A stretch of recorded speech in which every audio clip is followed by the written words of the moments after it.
Thank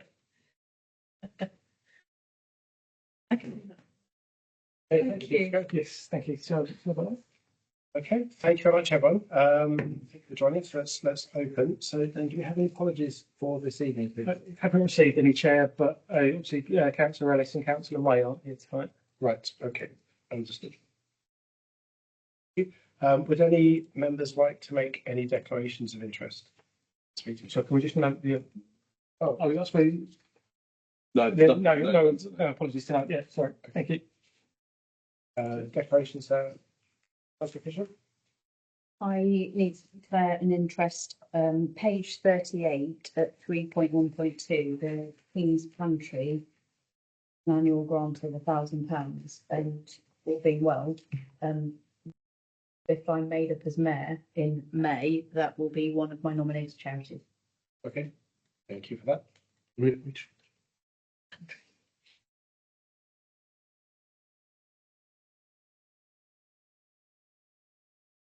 Any other declarations?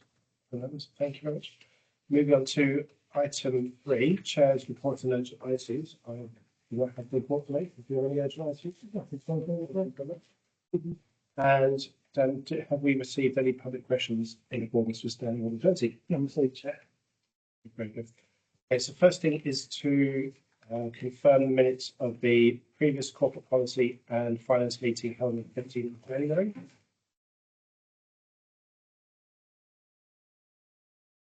In the next pages.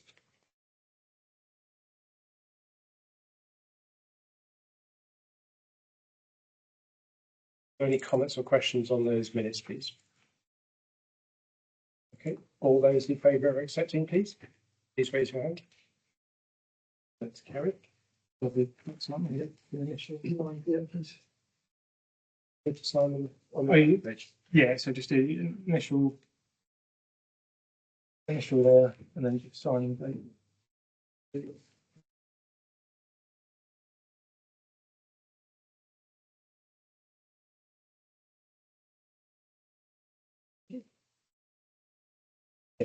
next set of minutes is for the supporting vulnerable people working party from the 8th of January. On page 4 and 5. Any comments or questions on those minutes, please?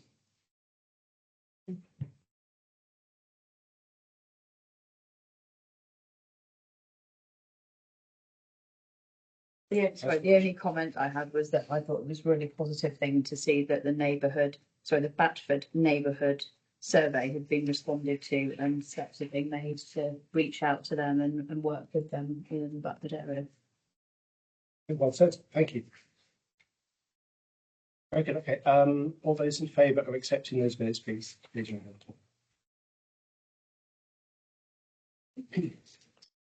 Very good, okay. Moving on to item 6, which is the minutes for other meetings. Nothing else? But that was item 6, I do apologise. Moving on to item 7, the officers' report, starting first with 7.1, which is our forward planner and resolution trackers. Thank you, Chair. So, please report that all the items on the resolution tracker have been marked as complete. And just the councillors heads up that the main item next meeting in June will be the various year-end reports. But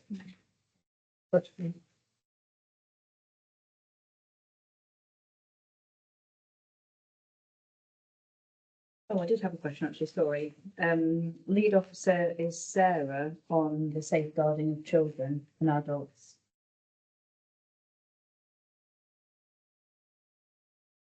yeah, changed. Thank you. So we know if we've got any questions before the meeting, who we might want to go to. Yeah.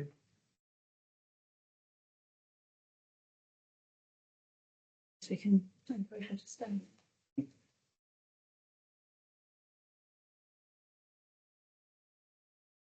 Right, forward planner at work was as complete as this one.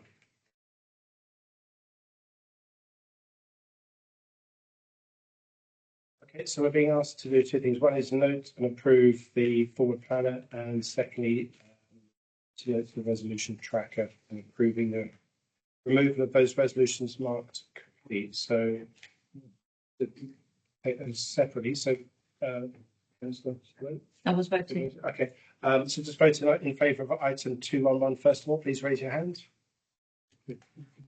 All in favour, thank you. And secondly, to approve the removal of complete resolutions, item 212. Please raise your hand. Everyone approved as well. Thank you, everybody. Right, moving on to item 72, 7.2, which is our regulatory control. So please go ahead. Thanks, Chair. So the report reflects the financial position as at the end of January this year. So I can join the attention to Appendix B on page 16. We're currently showing year-to-date favourable variance of just over 94,000. The new main material variance in the from when we met last January, the only main material variance is a new favourable variance where we've seen an increase in parking income from Lydecka Car Park, which I've explained on page 14, paragraph 3.13.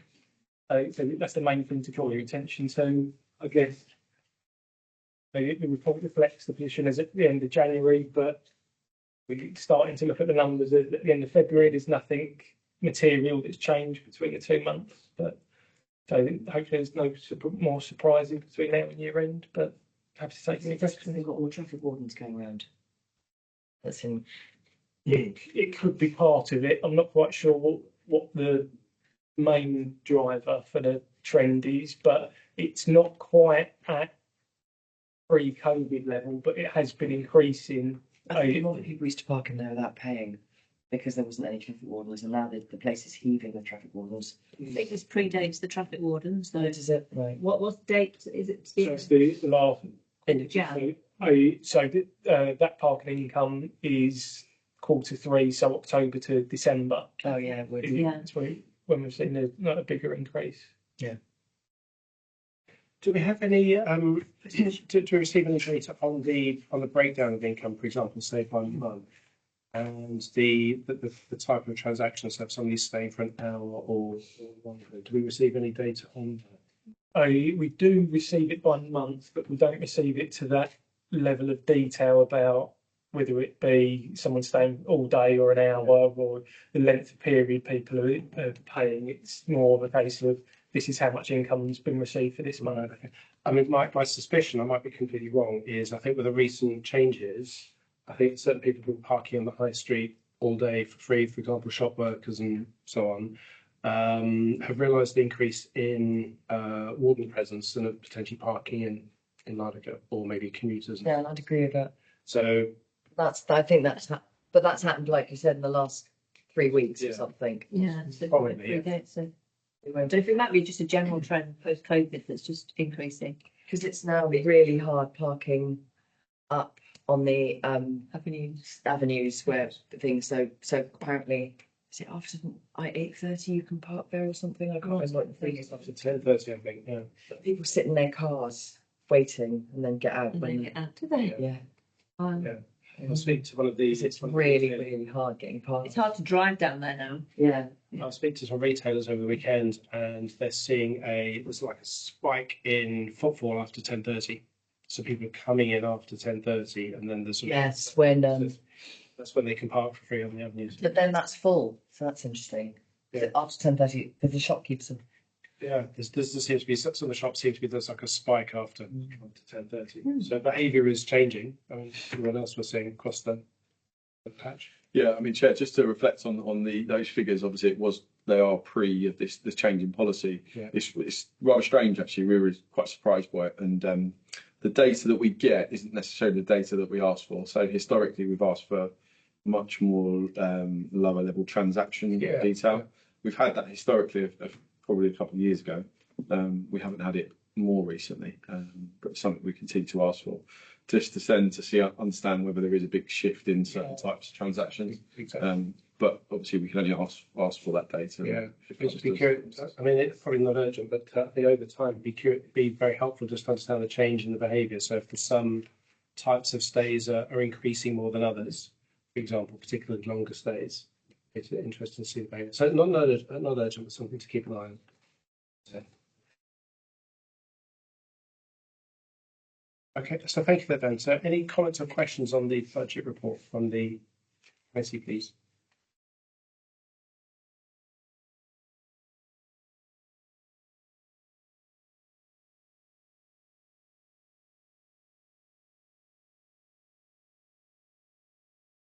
There's another action here. We're also asked to note the release of the reserves in Appendix A. Can you just walk us through that, please?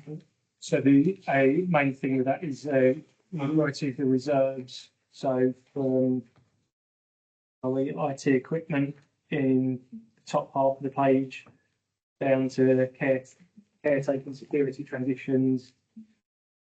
That was all released in at council in January, as well as there's one more to be released, but all of these projects have all been previously allocated and then gone through the process with, so there's more detail on these items when they were approved by either ourselves or CSC or The council. release has already been approved, just noting they've actually executed the Yeah. previous instructions. Yeah.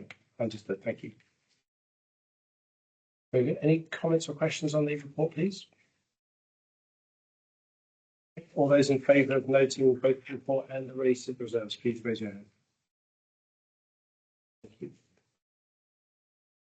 Very good. Okay, just moving on to item 7.3, the citizens advice update, please. Thank you, Chair. So this report presents the quarter three, which is October to December 2024 information with 139 clients helped with 356 different issues. The report's in the same format as normal, but absolutely questions.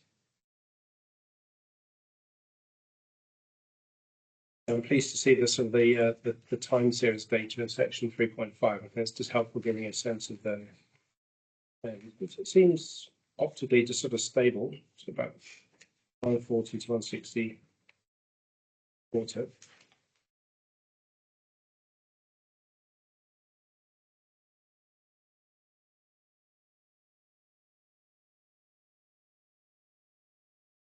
The case studies were really good examples.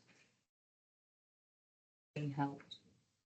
Again, you know, they always do really good examples, but I thought these were particularly good ones.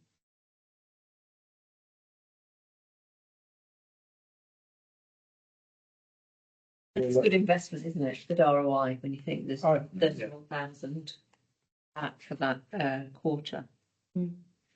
Yes. For what the investment is. Are you still doing phone calls for the citizens advice? But Yeah, I'm doing today. oh,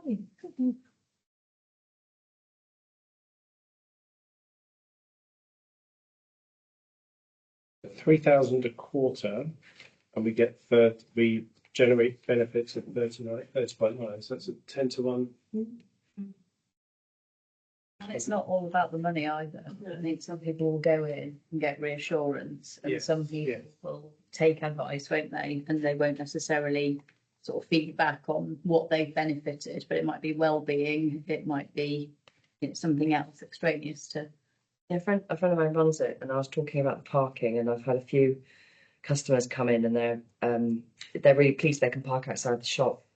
They're worried about using it, and they're quite frail. I'm like, have you got a blue badge holder? Your blue, and it's like, no. So we should get that. And my friend who works in the CAB said, well, I can tell them to come to me, and I'll help them get it.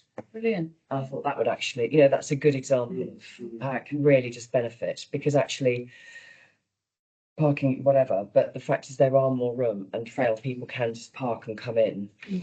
But yes, definitely a blue badge if you're very frail makes a big difference. So yeah.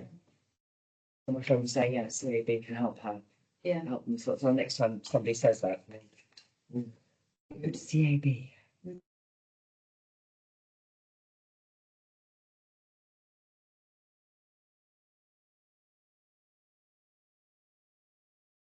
Any more comments or questions on the update? No, Very good. well worth it, in my opinion. Yeah. You agree? Okay, just for being asked to vote the report, all those voting the report, please raise your hand. Thank you. Item 7.4, update from the Harpenland Collective, please, Dan. Thank you, Chair. So this is the first one from the Harpen Collective. It presents, so it's the first one of our 3-year service level agreement that was previously approved. I haven't provided it in the pack because they've provided such a good comprehensive presentation. But what I've tried to do is extract the information from the presentation that they provided and just put it in tables on paragraph 3.3, page 23, just to show that they're keeping up with their KPIs that we set them as part of the service level agreement. You said a separate sort of PDF attached to the, Yeah. the email, so I read that. That's a very good report. I've read that. Yeah, it's really brings to life what and there's a really incredible sort of community of small growing businesses that they're establishing now. But it was really terrific.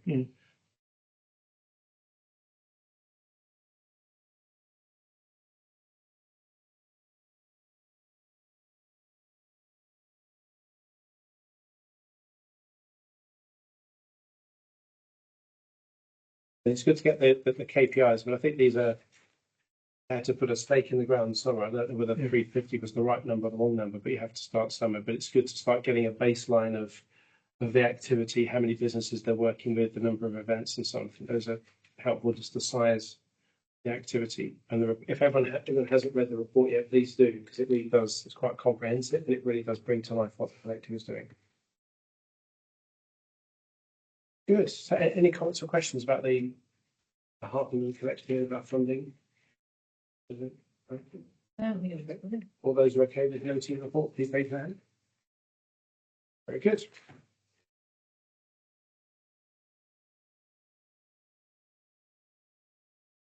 And next item is 7.5. So it's a little bit more detail. So this is just a review of our criteria for applications for our community grant funds.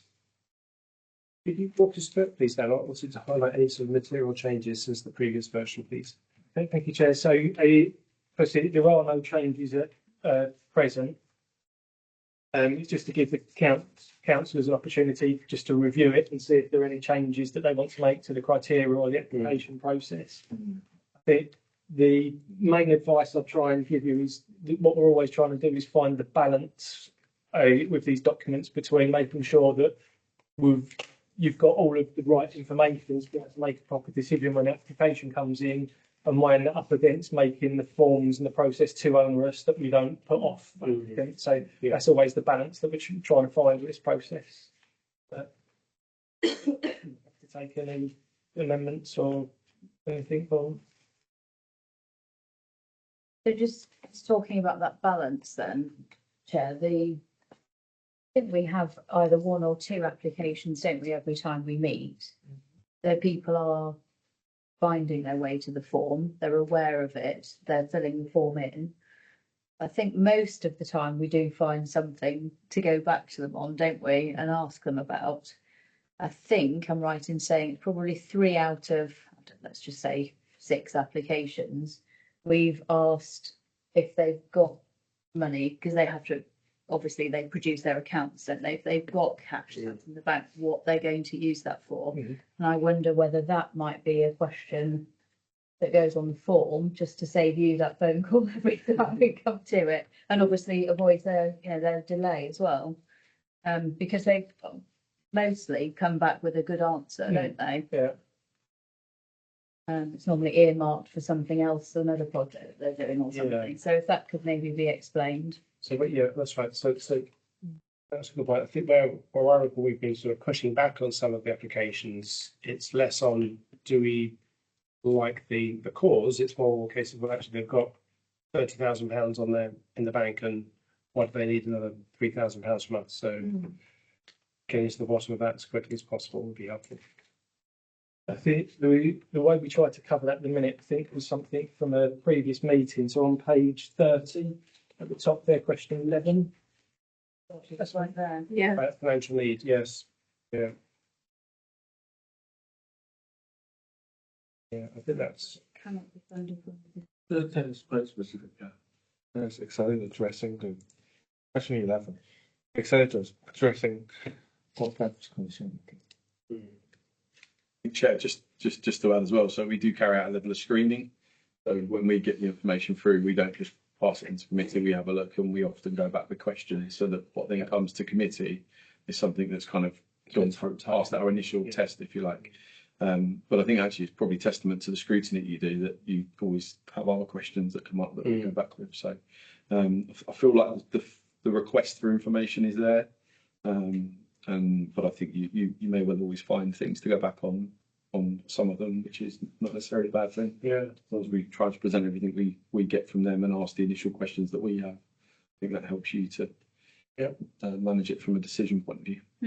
Okay, that's good. Okay. It's good to hear Carl just mention that you sort of do a bit of tidying up and a bit of quality assurance before it comes to the committee. Helps us try and get it right first. Absolutely, Chair. And as part of that sometimes is saying to people, actually, this isn't right for our community fund. And so, you know, don't spend all your time coming through this process because, you know, it either doesn't meet the criteria or it's unlikely to get support. Okay. Thank you. Any questions, comments, please?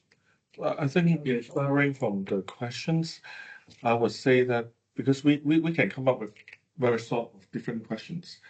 I'm thinking how can we improve the process after they put forward a report? We have maybe one or two simple questions instead of waiting 6 months later to get the fund granted.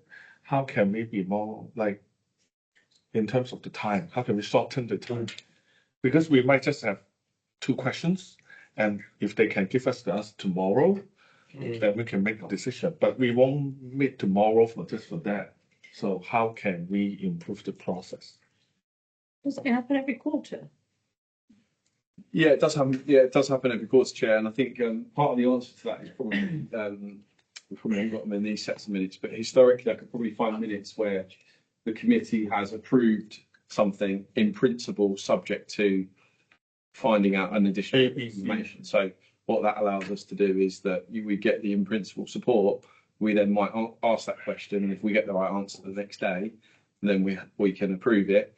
If we don't get the answer that committee was kind of looking for, then it would come back to committee down the line. So I feel like we've probably got that mechanism already. So if there is, so that's happened a few times. I'm trying to think of an example. Can't think of a specific, but there's been times where Hedgehogs, I think, don't we?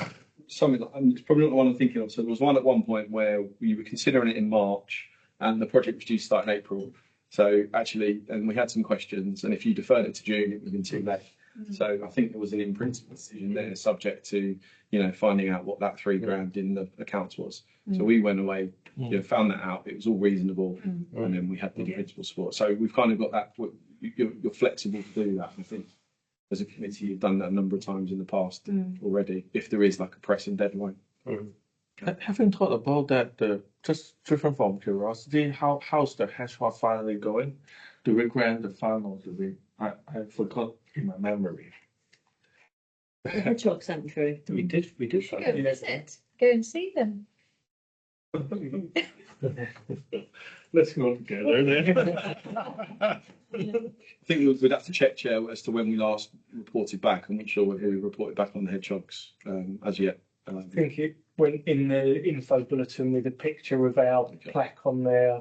Yes, I saw that was good. Hedgehog house. Carpenter Hedgehog Fair. Brilliant. Okay. I did, sorry, Yes. on page 26, the second bullet down, under the projects that could be funded. I wondered whether we did want the projects and activities of a tangible impact for residents in the district, or whether we just wanted it for Harpenden and surrounding villages. I don't know whether the district is just a bit too broad, because we've had dance companies from Welling come to us. I think it's coming to mind. I can't remember why that was. Yeah, to discuss. You know, it's there. Someone's obviously given it some thought. I just wonder whether that might just be narrowed down so that the 8,000 that people have, you know, raised by their council tax in and around Harpenden are benefiting as opposed to the district. So that term district, is that deliberately, is that meant to be district with a large D, or is that just a sort of a term for Harpenden itself? So, Chair, I mean, I see that probably that second bullet point in sort of correlation with the fourth one, which the last few words which said benefit to the local community. So as with these sort of criteria, you want to try to keep them as flexible as possible, because otherwise inadvertently you might rule some really good causes out. So, for example, if we only funded Castad to support people in the town, we wouldn't have the level of monitoring that we have in that, because they do naturally capture people from the villages. So That's a KSI, that's not the community grant. I think I mean, it is an example. I can see that there will be things, yeah, but so that's a bit different, isn't it? yeah, so but again, there's probably loads of examples that you funded that aren't necessarily solely for people from the town, but the town may be the main beneficiary. So that's normally what funding is. It's for. I take It's not when it's not animal based. I should add. I take the point, and I think that's a good point. I mean, just being consistent with point 4, would we say resident of the local community? The term district does imply the district counts, I think, as district. Yeah. And I think you've given a really good example of Castad, which I think is very relevant. But I think local community sort of is nitpicky a little bit, but I think it's more intentional, and it's probably more. It also keeps the same intention in terms of if it's something that's maybe run out of Welling, but it has a material benefit for us, that we could still support that, I would say. I would, from another perspective, because we are here to approve it, so if we think it's not appropriate, we won't approve it anyway. True, but the guidelines are there for a purpose. They're meant to, particularly people after us at some point, once we've been replaced by somebody better. We want to narrow down the filtering. Well, it's just make sure that the instructions are as clear as they can be. Well, let's say if there was a hedgehog sanctuary in London Colney, it would obviously fulfil all of the other criteria, wouldn't it? Be absolutely brilliant, because that's what we decided. With the hedgehogs were brilliant and they needed some support. But if it was the hedgehog sanctuary in London Colney, would we be prepared to get behind that, like we did the one for Harpenden hedgehogs? Yeah, there's got to be a certain distance beyond which probably not down to us to support that, unless there's. I mean, I don't want the hedgehogs in London Colney to think I don't support them, obviously. But that's. I think on that particular point, Chair. So that example wouldn't pass the officer screening. Yeah. Okay. Yeah. In that sense. Right. Okay. Basically. Okay. Well, if it's going to be read in with the others, then obviously that's totally fine, isn't it? Yeah. I think the change to say local communities consistent with the later bullet point, I don't think it it wouldn't cause any problems at all. Yeah, we're just trying to provide consistent guidance, so the guidance is. What people say about bullet point 4, changing residents of the district to residents of the local community. Fine. That'd be okay. Fine. Vicky? Yeah. And Pip? Yeah. We've got support for that change. Just raised the point about schools. Although PTAs can apply for non-curriculum activities, do you think that is too narrow?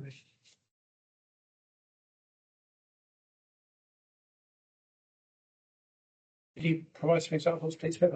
It's a good point. I had an email from the head of the PTA at the Lee School last week, asking about my locality budget, which I don't have. It's only county councillors that have a locality budget. I think I received the same. We all want to So, yeah. but so the non-curriculum activities restricts what would be acceptable to such an extent that there's hardly anything acceptable For a school. for a school. Yeah. For PTA, It's not going to get for curriculum activities anyway, is it? Well, I think of all that was listed, it was only riding bikes. Yeah. That would, they obviously do road safety, I suppose, with the kids. But they wanted computers and books for the library, which seemed it's the sort of thing that the community grant strikes me as being what it's there for. So just to add a point of clarity, and that's the reason that bullet point has historically existed is to ensure that our grant funding doesn't replace other statutory funding at key points in time. So that's why the school one in particular. So if there's something that is needed for a curriculum activity, then it should be funded through the relevant public body, essentially. There are a few examples where we have funded PTAs for non-curriculum stuff. And the example that you've been emailing about, lots of you email about, we've had a community grant in for as well, which we screened out because it wasn't within the criteria here. So I think if you made that more flexible, you would have a flood of applications from every school. That's not saying you may wish to do that. You know, that I've just given the clarity as to why that exists at the moment to replace existing funding, which is similar to lots of other scenarios as well. You know, if all of a sudden the adult day centre or children's home in Harpenden lost a bit of funding and they wanted something that previously the county council funded, would the town council want to step in and fund that? Probably not. So that's the sort of why it's there at the moment. So in that example though that Pip raised, it was for non-curriculum activities and it was the PTA. Was it the PTA or was it the school? PTA. I thought it was the PTA. I mean, you can always say to the school, get your PTA to apply. Yeah, but so this is schools can't, although PTAs can apply for non-curriculum activities. So they could have applied into this technically. But I think the books in the library and computers. Yeah, so Would have conflicted, so Chair, so just taking those 3 bullet points, replace outdated laptops for Key Stage 2 children. That's a school curriculum activity. Purchase new bicycles for early year students, encouraging outdoor physical activity and development. That's a curriculum focused thing. Okay. Absolutely, yeah. I mean, they're required to do that as part of it. Oh, are they? Yeah. Right, it was the bikes thing that. Yeah, and refresh, expand school library with new books, fostering the love of reading. Yeah, the library. That's why it wouldn't have passed our fresh target under the current criteria. But So- they could have asked for something different. So, for example, if they wanted to purchase a load of books for the school library, and as part of that, they were going to open it one evening a week to the local community to come in and share books and have a story time. I'm just making it up top of my head. That then triggers into the non-curriculum side of things. But these are very clearly replacing education funding. Yeah. Things, in my view, that they need. Yeah. They're not desirables, they're needs. And so therefore, of course, I understand all the education funding issues, but that's why that criteria is there. You could change it, absolutely. We'd get a flood of applications, I would have thought. I'm not suggesting we did, I was trying to understand where the line was. And now I do, so that's good. Many schools are responsible for teaching kids to ride a bike though. I think that's not great, but anyway, that's a whole different conversation. Yes, so Chair, just to clarify, schools are responsible to encourage outdoor physical activity and development, and in this case, they want to do that through Bikes, okay. through bicycles. Sorry. You know how many books they want? It's like it's literally packed boxes and boxes of books. What do you reckon? Probably scaling books now. It'd be the type of books they like to read. I just don't throw things away, really.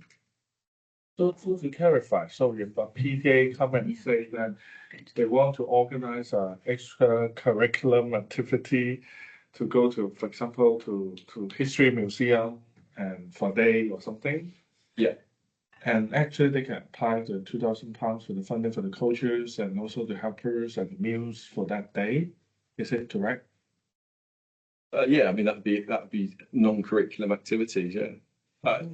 Depending on what they're doing. So if they were going to take a group of students to the Harpenden History Society and Museum, very local sort of emphasis, then that very clearly supports the local community or benefits the local community. Not a plug. If it was a jolly up to the Natural History Museum, as much as they had a great time, that connection to the local community is slightly lost. Probably It's always a balance, isn't it?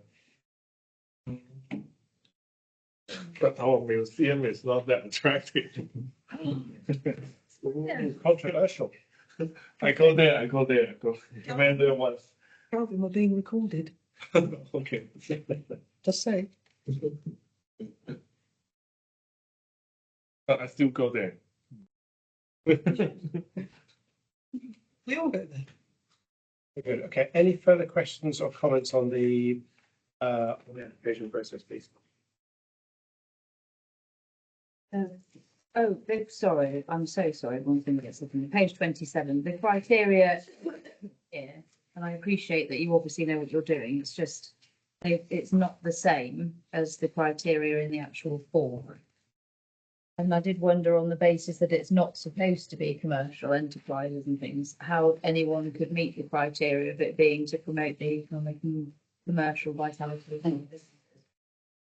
So the criteria for bidding that we have isn't same as in the form, so the criteria on page 29, which I actually agree with. I think they're all really good criteria in section 6 of the form. Just odd that it's not the.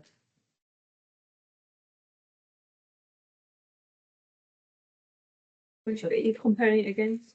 So I the see. criteria for bidding at the top of page 27 is our business plan. So we suggest that they should be able to meet one or more of those. Yeah.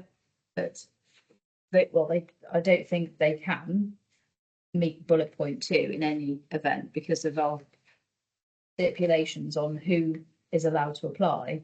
But then those criteria don't actually meet the criteria that are set out on page 29. The ones on 27 come from our business plan.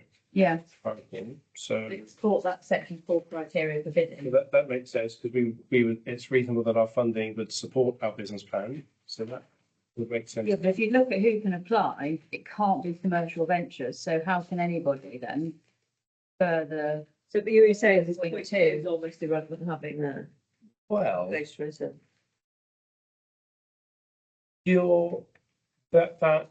that supposes that a non-profit, non-commercial enterprise could not be formed with the intention of promoting economic and commercial vitality. I think it's possible that it could be. Okay. You could just have a community of a group of startup a startup community. It's not a profit-making enterprise in itself. It's just covering its costs, and that would conceivably be consistent with the bullet point 2 on page 27. Okay. I mean, it's not asking it to fulfil all three, is it? No. Yeah. And then they aren't the same as the ones that are listed in the tick box on page 29. Yeah. But that's more about what are the benefits. So the local community is part of point 1. Engagement is well-being. Community life is number 1. Different background is number 1. Yeah, I see a point. I think several of the criteria on page 29, I would say, directly comparable with the points on 27. Others may be not directly comparable. So, for example, increase local people's engagement in local democracy, which I think is a fine objective. As I say, I directly agree relate. with all of Yeah. the ones in the form. Do the people applying get to see page 26 and page 27? Is that on the website? They Yeah. do see. Yeah. That's all along. So, Chair, actually, what I think's happened here, I think there's an error on the application form because the criteria listed, and I'm slightly questioning whether this is the most up-to-date application form. So we'll have to check that. So the criteria listed on 29 and section 6 is our old community grants fund criteria from a good couple of years ago. This is what they used to be. Hence, the projects will need to meet at least 3 of the criteria. So I think when we streamlined the criteria into the 3 that are on Page 27. 27, either this isn't, the application wasn't updated, could be correct, or this isn't the right application, because those 3 should then be directly replicated under section 6. But With others or just but then there's another question, because a lot of you seem to indicate that actually the criteria under section 6 are of interest and valid? Yeah. benefit. So actually, there is a clash there because in the criteria earlier on page 27, we're saying you need to meet at least one or more of the following. And then the application, we're telling people they need to meet at least 3 of the following, and the followings are different. So something's gone wrong somewhere. That's our fault. We'll need to check that. On the second, on the page 29, does it need to say you have to meet, or is it more of a question that says, what's the benefits of your project? And then it's for us to decide whether it's going to have a big enough contribution or not, and tick all that apply. Yeah, so one way around this, and I'm certain that they are the old criteria. We've written them many moons ago. One way around this is in section 6 to see these as like a screening exercise. So not necessarily calling them the criteria, but changing the word criteria there, changing the thing about projects we need to meet at least 3 of these. Just saying something like, please indicate which of the following key area benefits there are to your project. Then they tick yes, no, that's part of our screening. Or you just remove those and have the 3 that are in the criteria. I don't think you can have both called criteria because they're different. What I like about this list, though, or another list that you might have not shared today, is that it gives you a bit more richness of where the community benefit is. Whereas improve health and wellbeing of the community is a very good objective, but it's quite broad. Very high level. So it doesn't allow you to kind of go, oh, this is targeting, these key groups or whatever. Yeah. So the 8 that are set out in section 6 are from a previous business plan. Back then, that's where the grants criteria is directly linked to the business plan at the time. So I think when we've streamlined the criteria based on the new business plan or one of the new business plans, it hasn't updated the application. So the question is, are the objectives of the business plan the only criteria that we can judge these applications on? I'm just wondering if they should be on there, but I'm just wondering whether there's other things that we haven't defined in our business plan that are potentially relevant and legitimate as well. I'm just slightly at random. I mean, there's the local democracy thing. I mean, that's in the day and age that we're in. I think this giving people confidence about our democratic system is a good thing. Inverted commas, it's not necessarily something on our business plan, but I would certainly support that. Bringing people together from different backgrounds. I mean, See, I'd say that both of those sit in improve health and wellbeing of the community. Yeah. I think it's the wellbeing of the community that. That's a fair point. Most of these are sort of. They all fit under the Health top one, and really, yeah. Yeah, no, I could see that argument. But it's, for me, it's just a bit more granular in terms of, is it about reducing inequalities, or is it about your people, or is it about? At the other end of this, I agree with the point. At the other end of the spectrum, though, one of our business plan objectives is lead the way in creating environmentally friendly towns. Nothing on there. There's nothing in section 6 on page 29 that allows people to say, "Oh, well, we're Yeah. I mean, you could have a other write your own in. If we're taking away the criteria point to Carl's suggestion. But if they were in the list, you might encourage people to apply because they might think, oh, that's Just definitely. we might not be able to get an exhaustive list. Oh, no, absolutely. Yeah. So, Yeah, there's, yeah. But to miss something that's in the business plan would be slightly. yeah, so gone. and ditto for point 2 about the small businesses. Something that jumps out to me as relating to that second objective. But I think the issue with that one, sorry, I don't want to repeat myself and get boring, but I think the issue with that one is that under the people that can't apply, so what the community grants fund cannot support is commercial ventures.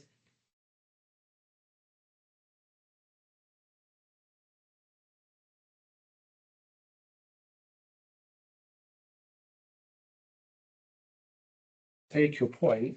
I'm sort of thinking it is possible that we could set up a non-profit sort of business coaching club or something like that that doesn't charge anything or doesn't intend to make any money, but is designed to help economic and commercial vitality.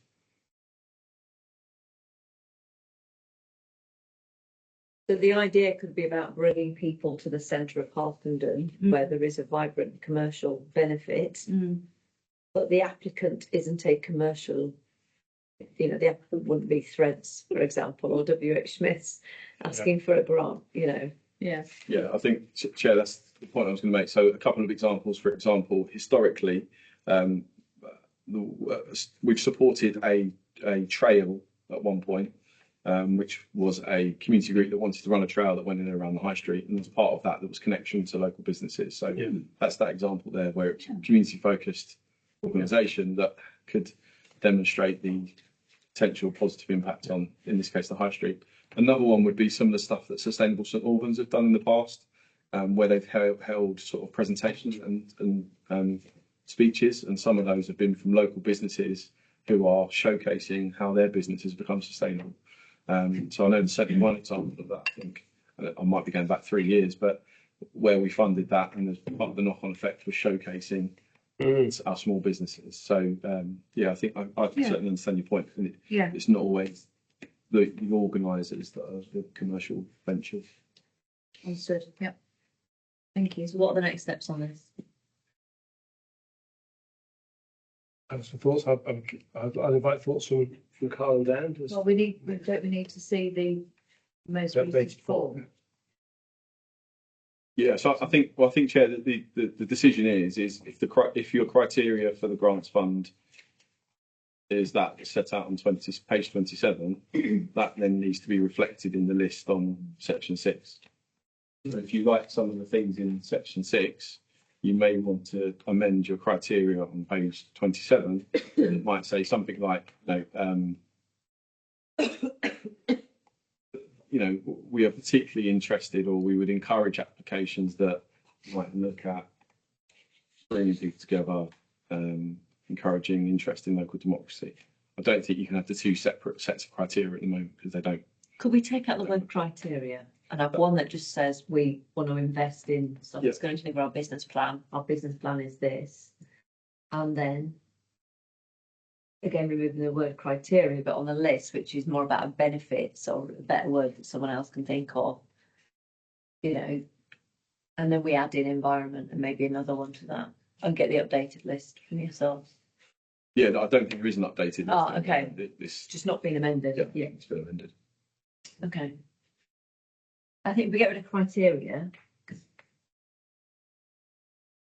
the whole application's criteria, isn't it? It's more like what are the benefits your project's going to deliver to the community to help support the business plan.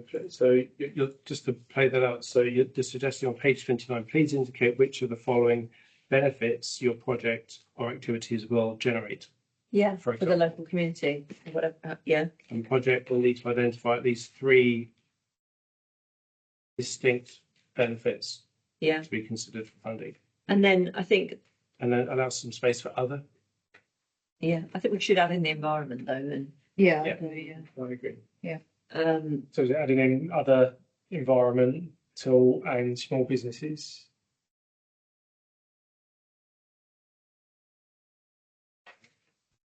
I don't think you should mention. I don't think we should mention something you're going to get a load of.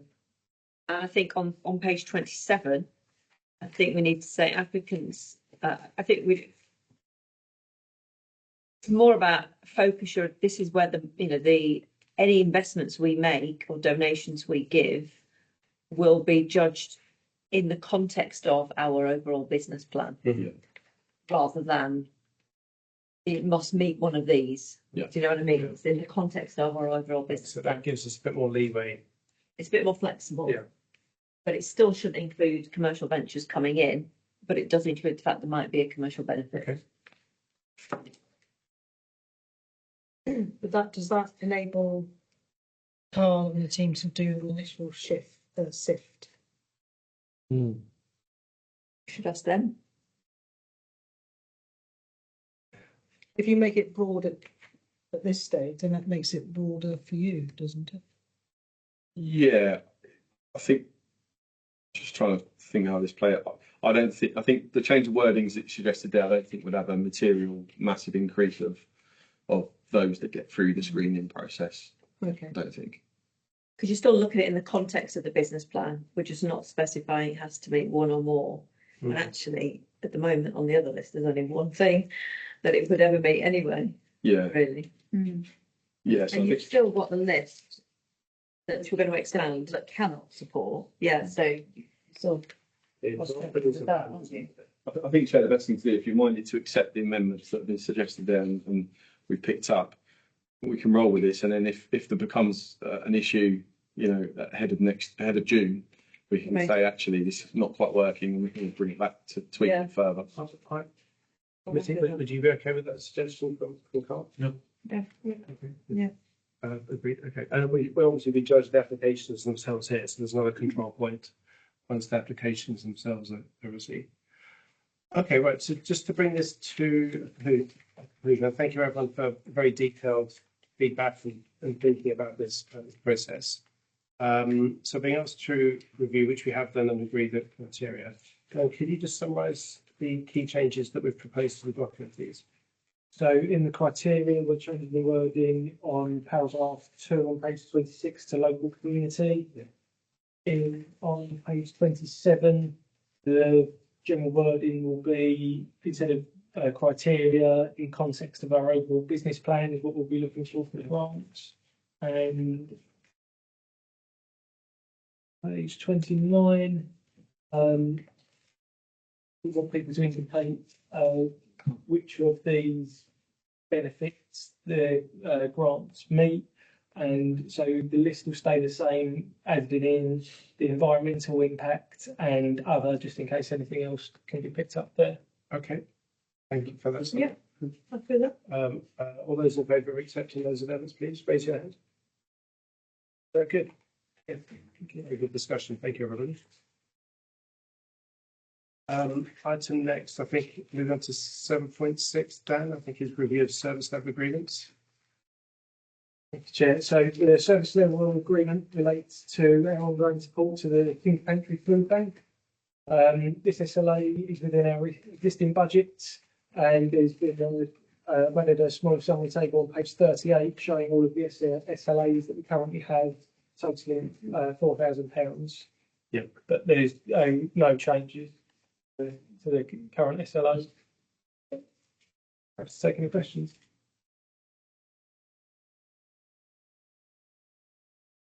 And we're being asked, maybe you want to come on to this, just approve the renewal of the SLA with the King's Pantry Food Bank specifically. Okay, so first of all, any questions on the report itself? Yeah. Okay, thank you. Right, Dan, do you want to just walk us through the update from the King's Pantry Food Bank, please?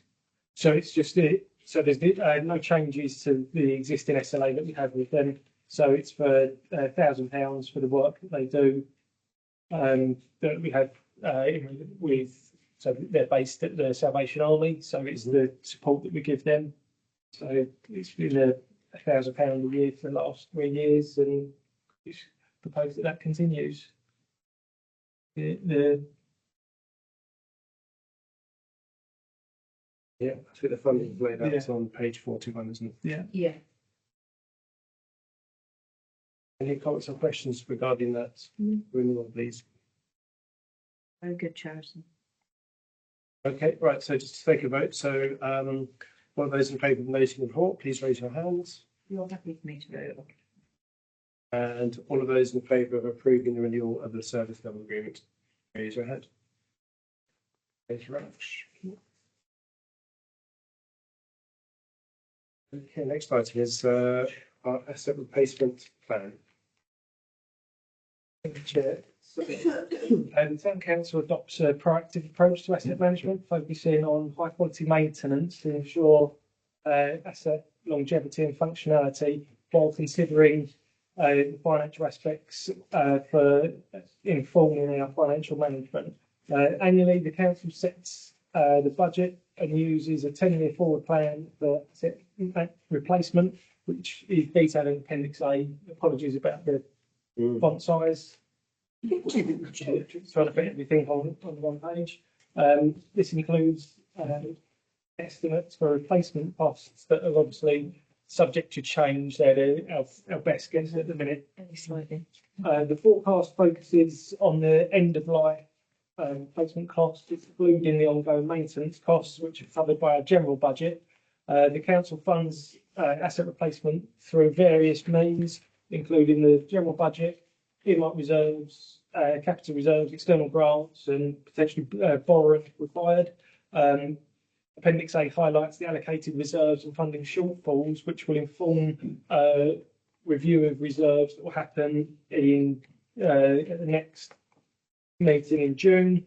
But this is all to ensure that we've got enough funds allocated to that match our priorities and future requirements.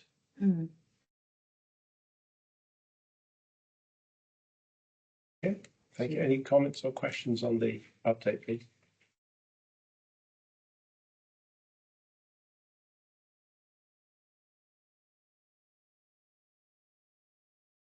Just to add, Chair, I think the main idea is so councillors have got an idea of sort of shortfall that we've got. So when we do come to allocate reserves in June, then you've got more of an idea about the sort of projects that we need to be looking to allocate funds to. Yeah. Well, I have to say it's an excellent report, and it sort of brings to life just the scale of the assets that we've got, the variety of the assets, and it's a very large, big ticket items here indeed. And the HMP carpet is a big one, and it obviously shows year on year there's some quite significant variation in the expected spending to maintain the asset base. So that was a very nice piece of work. Thank you. I'm sorry if you've explained this already, but where there's an item, let's just take bus shelters as one of the examples, where there's nothing in the allocation of funds, and then you've got the note fund replacement. There is an earmark reserve allocation for this.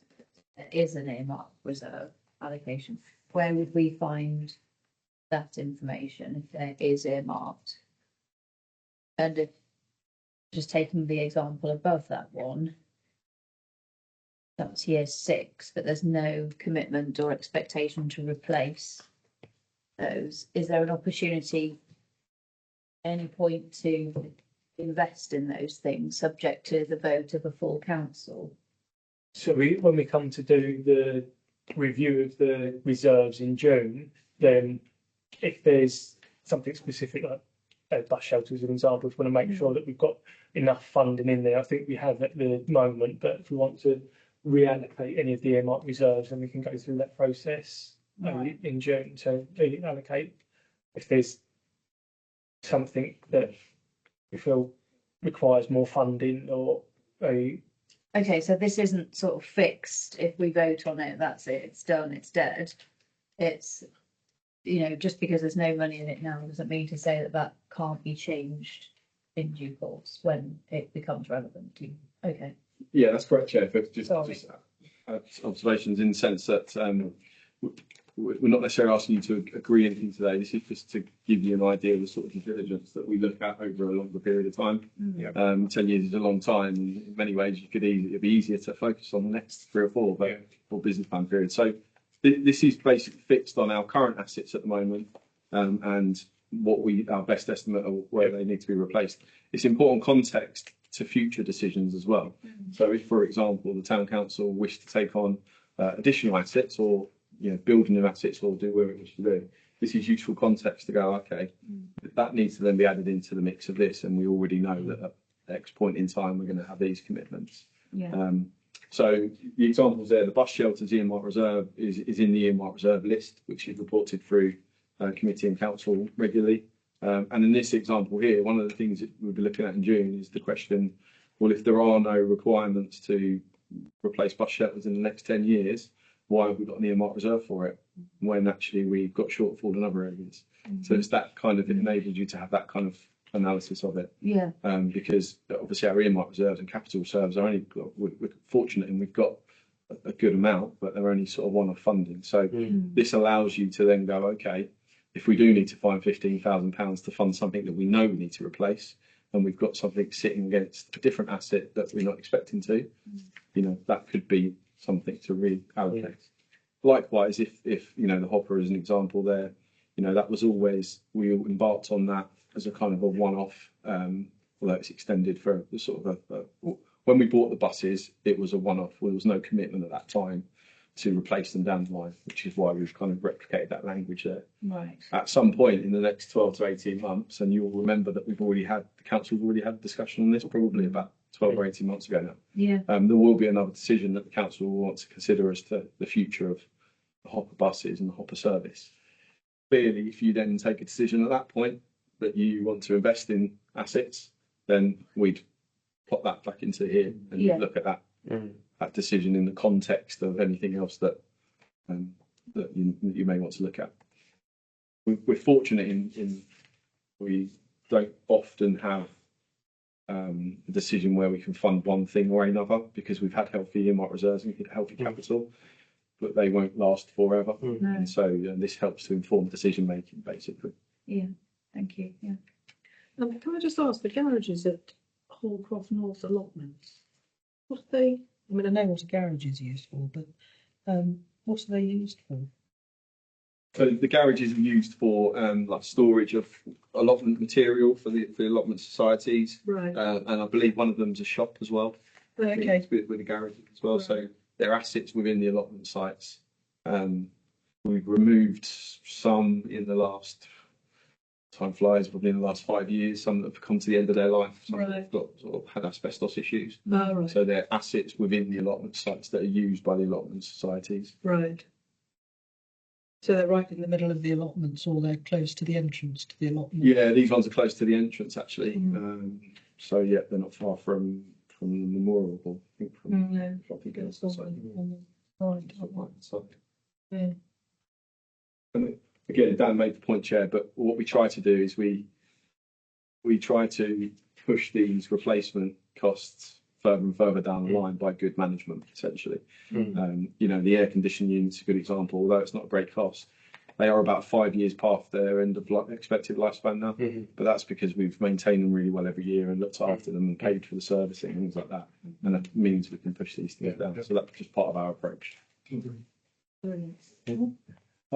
The Batford Springs sluice gate and weir, it says there's unclear as to estimated end of life and costs. So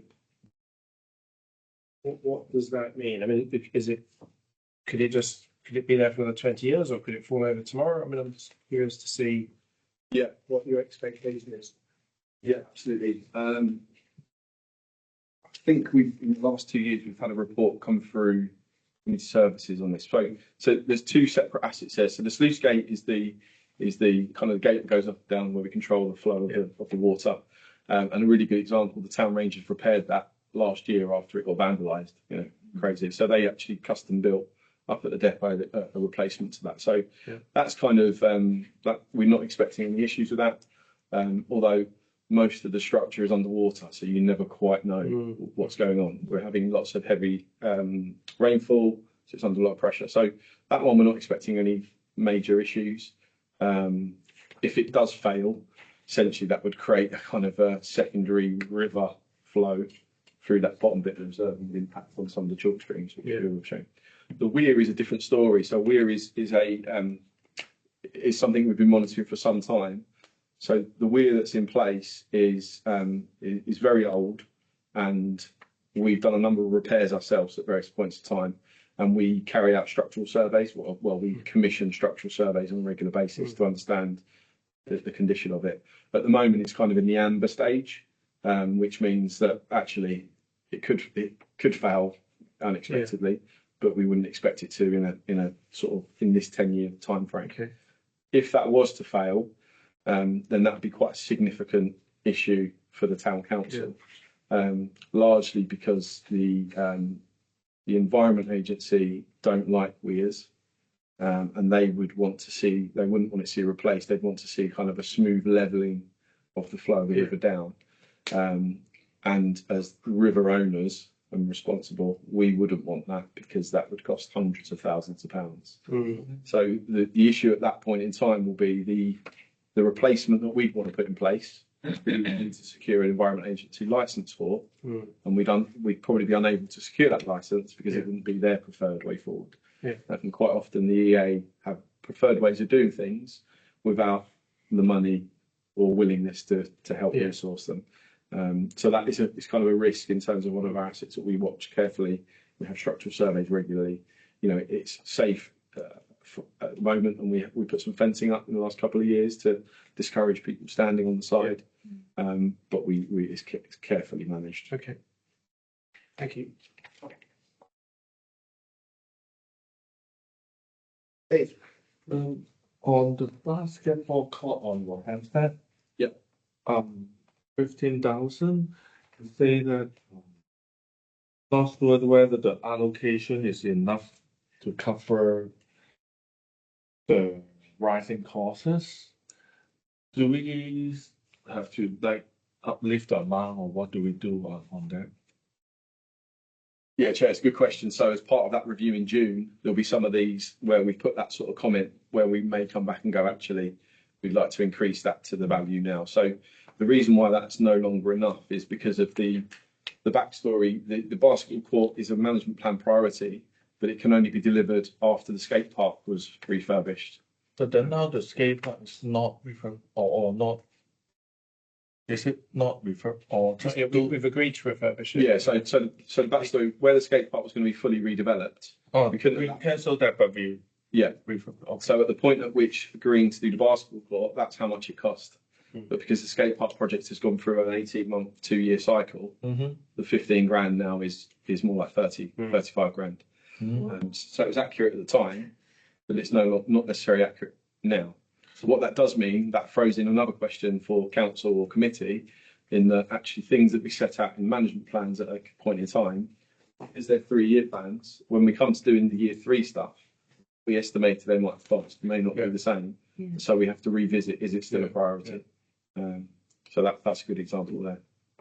That refers to a bigger question. So we agree on doing not just this one, 10 projects, and if it's delaying, the costs keep going up, and then the original earmark reserve is not enough. Yeah. For all of those. So that is a bigger question. How can we For the inflation risk to our reserves and our plan. yeah, or we do it like more time, because we are asking some people to do it. So if we have 10 projects, we can ask 10, because we are outsourcing it to do it, right? So why, I'm not sure why can't we do it faster and 10 teams Do it together? all at the same time. That's just things like that. It's cheap. I'm not suggesting, I'm just No, you're wondering.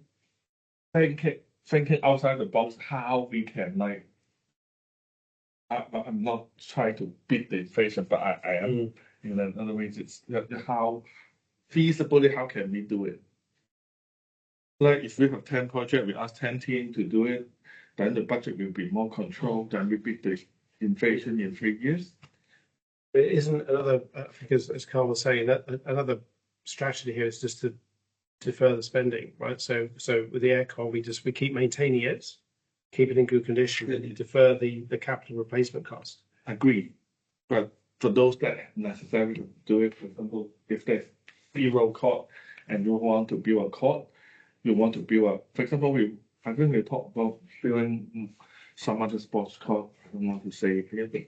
Yeah, for example, we have A court want to build, B court want to build, C court want to build, and we didn't have that before, but we all agree that it's good to have it, that ABC can build it together in 3 by 3 So your question is, if I understand your question, is about just scheduling the work so that we can coordinate them together and potentially do some of the projects together and award the same contracts to the same contractors to save money. Is that your question? Not really. I just want to, if it's necessary to do those projects earlier. Yeah. And assign To avoid inflation. Yeah. Assign to different teams. Yeah. But there'll be good reasons, I think. Like, so Carl just said, we couldn't do the basketball court because we were dealing with the skate park. Mm-hmm. And it would be exactly the same or it won't be exactly the same, but there'll be good reasons when it comes to looking at the cost of the cricket pavilions, won't it? You know, like the cost of that, we know already has increased, but it's not we can't start doing that until we've got the right planning and all of it's being drawn up and all the rest of it. So I mean, I'm not saying they're good reasons. I know Will be skate park is a reasons good, why. good example. Originally, we think about redeveloping the whole skate park, but later on we think, oh, maybe we just refurbish it. Then once we decide on that point of refurbishing it, so we know that no matter what we are waiting for, exactly how many months, then the basketball court, if it's going to increase by 15,000, although originally it's a synergy that we do it together, we can save the cost. But because of that, ultimately it's not saving. So we can make a decision on that particular point that, oh, if doing together is going to save us £10,000, now we don't want to save that because if we wait for 2 years, it'll be 15,000 more.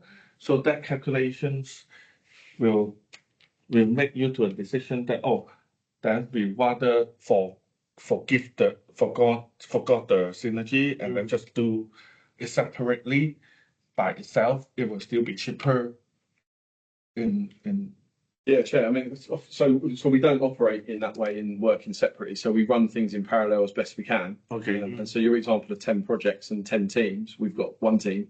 And so we don't have the resources, both in terms of the cash and the people, to deliver the whole business plan, which is a 4-year business plan, all at one time. So we do have to sequence some things, but we work in parallel. So take the skate park. If we would have built the basketball court at the start of doing the skate park project, which we could have done, we would have had to dig up the new basketball surface in order to get the construction trucks in to do the skate park. So yeah, I think the key thing to bear in mind is the commitments you make in a business plan are over a 4-year period. Yeah.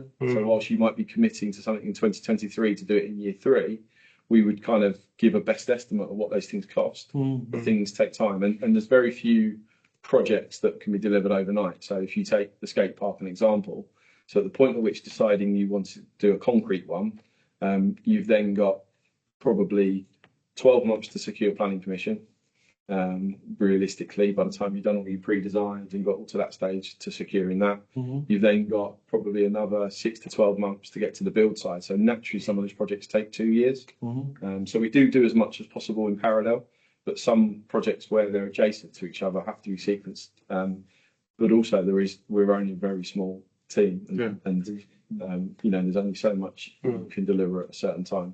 But we're pretty streamlined in how we deliver things. Probably I could give you half a dozen examples of where we deliver things much shorter and quicker than what the norm would be.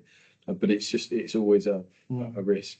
And the bicycle is a really good example, and external factors as well. There's been a lot of external factors in the last 6 years that have really increased our costs on things. A great example is the phase 2 boardwalk down in Batford, which we've been working on non-stop since it was approved by the current council. But in that space of time of going through the natural process of securing planning, it's gone from 60 grand to 110 grand. So we're fighting all the time, and the external factors have been difficult. Okay, just to bring this to a close, are there any sort of outstanding comments, questions on the? Okay, so being asked to do 2 things. One is note the plan in Appendix A, and secondly, agree as per Appendix A. So we will use Appendix A, the plan itself, to inform a review of the current earmarked and capital reserve allocations in June at this committee. So being asked first to note the plan and second agree. So all those in favour of both of those, please raise your hand. Right, thank you very much. So next item is our risk management strategy and risk register. So that's the to follow the report that I handed out earlier. So the risk management strategy and risk register was last reviewed on the 10th of January by the committee. the strategy is included in Appendix A, and the risk register, due to its size, is available online because it's a massive document. If you've looked online at the risk register, any of the amendments are marked in yellow and deletions in red, and the new ones in green, just to highlight any of the changes to the risk register. And just to add, the committee previously requested a supplementary list of key risks for further monitoring, and these risks have been identified and are shown on over the page on 3.4. That's just a outline of here about what risks to include. But let's take any questions on either.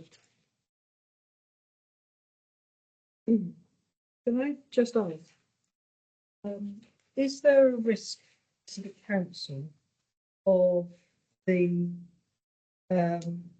discharge into the River Lee by the East Hyde treatment works during heavy rainfall?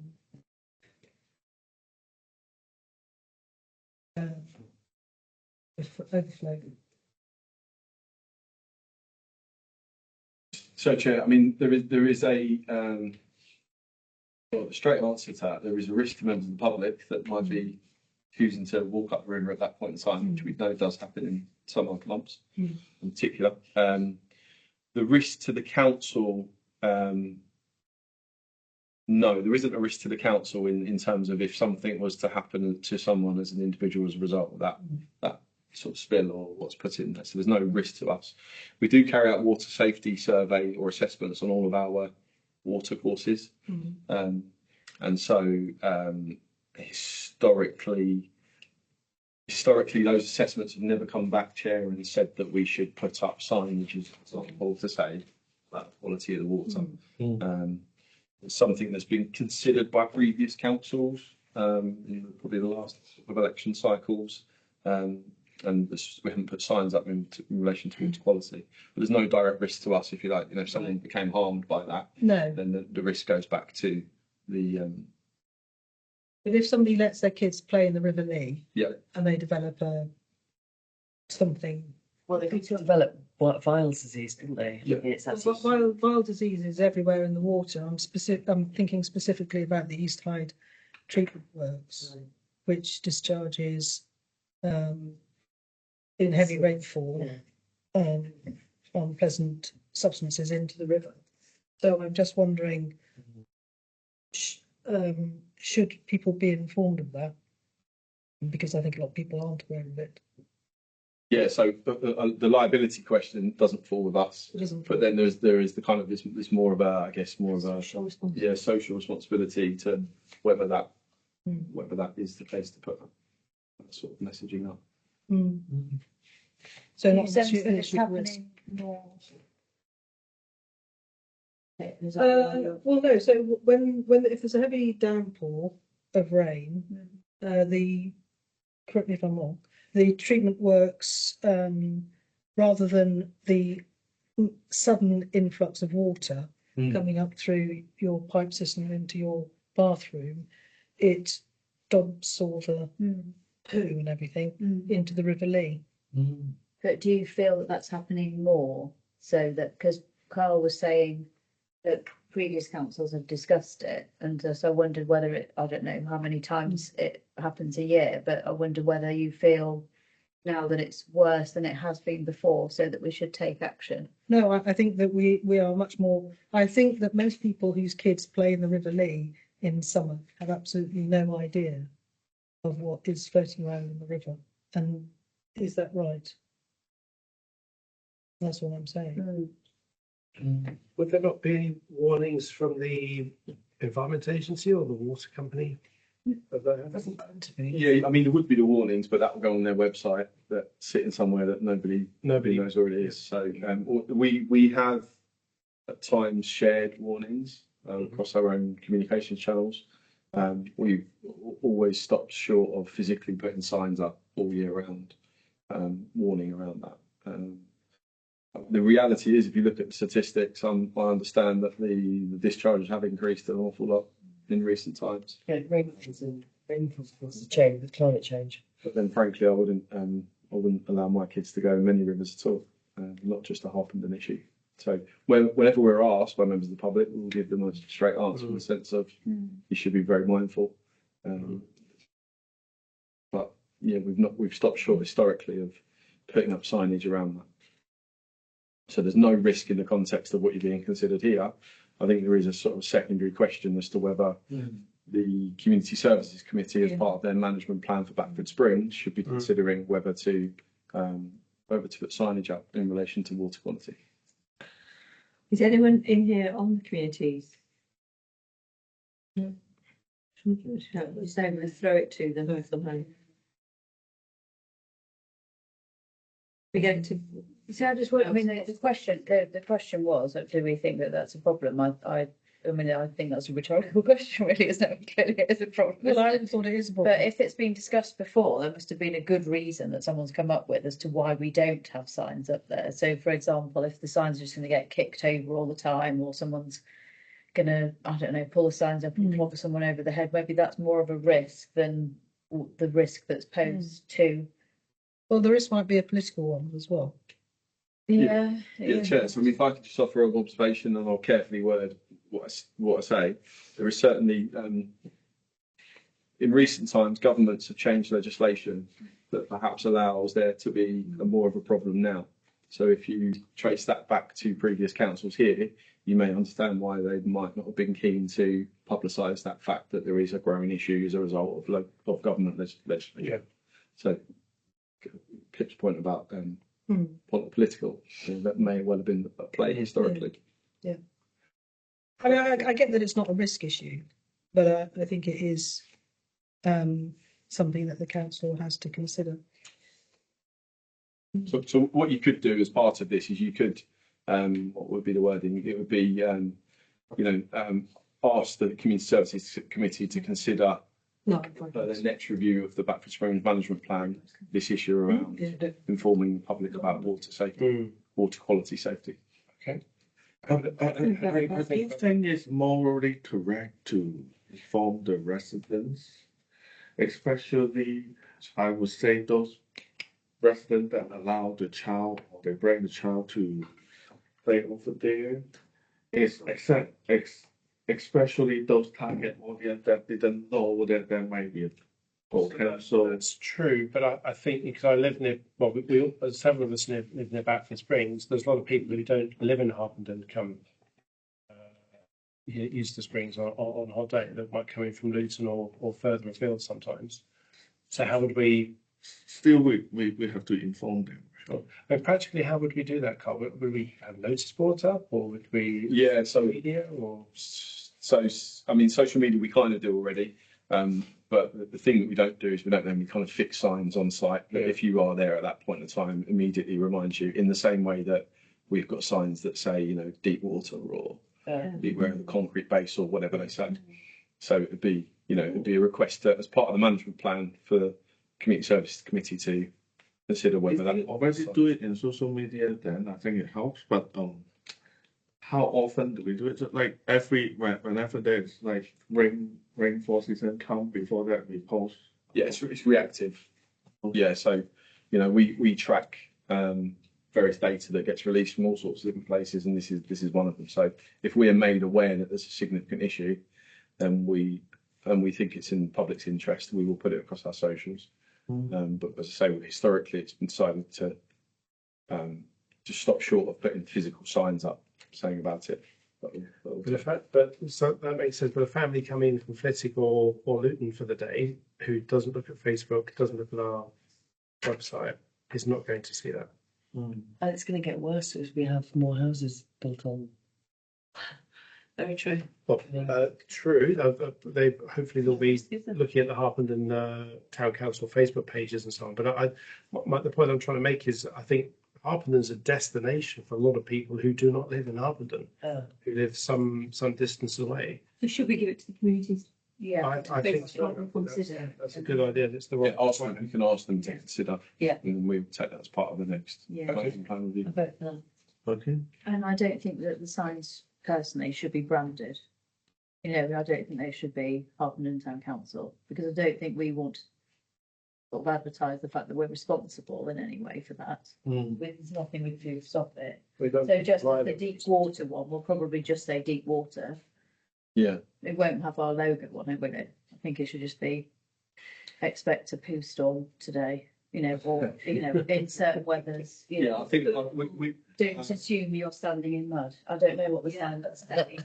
It should just. Because the brown lumps are not mud. I think we would look at that in line with our normal comms, because actually there is the benefits of saying, normally we would have a town council logo, and often there's the benefit of saying we are not responsible Oh, okay, for the yeah. quality, Yeah. because a lot of people do know that it's our asset. And so if you don't say it isn't our responsibility, Yeah. because we know from Facebook and elsewhere, people get confused about public bodies quite rightly. Yeah. And we need something to streamline that. But yeah, it's sometimes better to say, here's the issue. Isn't there some websites as well where you can check the cleanliness of water, or is it just because they do the wild swimming and everything, and they sort of said there's areas that you can check to see the quality of the water. It's like, I know there's stuff for surfing, there's around the coasts and everything, there's a very good one, but I don't know if there's anything on the waterways. I don't know.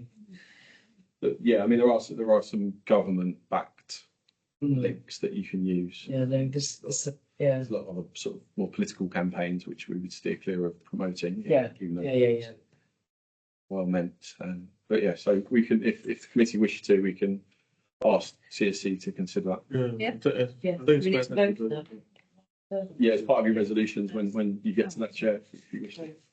Okay, just to bring this back to order a little bit. So, great discussion. Thank you everyone for the very, very good comments as ever. So being asked to recommend the risk management strategy in A and the risk register in B, which is shared online due to its size and scale. We just have a risk management strategy. Are there any comments on that? If we can agree that. Yeah. Any comments on the strategy? No. So all those in favour of agreeing? Raise your hand. Thank you. Are we able to agree the risk register? Are there any questions or comments around Appendix B? Can you just give me 1 moment, so then you just thought about it.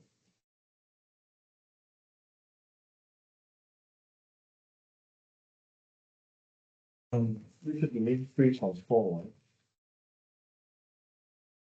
Well, I was thinking more about Appendix B. So under the agenda, we're being asked to recommend the agreement of Appendix A, which is the strategy, which we've just done. And second is the risk register, which is 67 pages or something. I saw it yesterday. I'm sure you've read every line item. But it's extremely comprehensive. And obviously, there's a risk I think we assessment methodology. the other time in the subcommittee, yeah. I did read that, but not recently. Yeah. Before that. It's Yeah. so that has been We get it. updated. No, we really try. Are there any questions about Appendix B? That has been shared. Okay, and are we okay to vote to approve Appendix B? Yeah. All those in favour, please raise your hand. Thank you very much. And that can be forwarded to council for final approval. And just to close out the resolution, so the committee is also resolving that the request made to the Community Services Committee about the safety notifications around the Batford Springs. All those in favour of that resolution, please raise your hand. Thank you very much.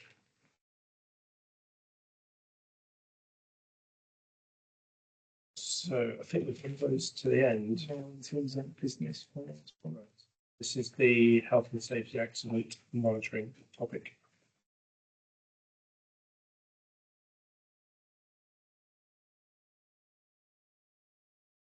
So we are being asked to note the upcoming report from